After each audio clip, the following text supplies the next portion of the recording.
Welcome to our channel. Today we how to authorize with ClickUp for Workspace access, detailed guide step by step clearly. To authorize with ClickUp for Workspace access, begin by navigating to the ClickUp website.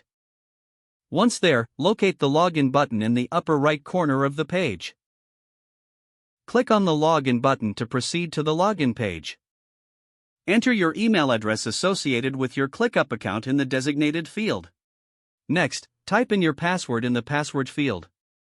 If you have forgotten your password, click on the Forgot Password link to reset it. After entering your login credentials, click the Login button to access your account. Once logged in, you may need to select the workspace you wish to access from the drop-down menu.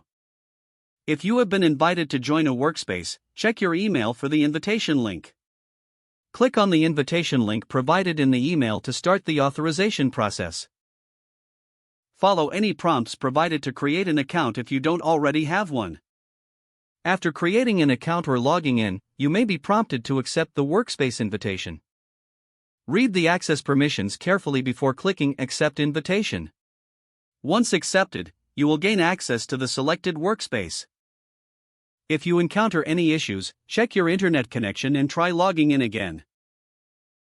For further assistance, visit ClickUp's Help Center for troubleshooting steps. This guide ensures you successfully authorize with ClickUp for Workspace access. If the page does not load, refresh the browser or try again in a private or incognito window. Make sure you are using the correct email address, then retype it carefully to avoid small typos. If your password is not accepted, use the reset option and create a new strong password you can remember. Check your spam folder for verification or security emails, then complete any requested confirmation steps. Enable two-factor authentication if available to improve account security and reduce unauthorized access risk. After signing in, review your profile details so your contact information and settings are accurate and current. If you see an error message, note it down and try again after restarting your device and internet connection.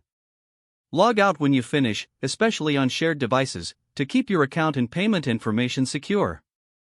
If the page does not load, refresh the browser or try again in a private or incognito window. Make sure you are using the correct email address, then retype it carefully to avoid small typos. If your password is not accepted, use the reset option and create a new strong password you can remember. Check your spam folder for verification or security emails, then complete any requested confirmation steps. Don't forget to like this video and subscribe to our channel for more step-by-step tech guides.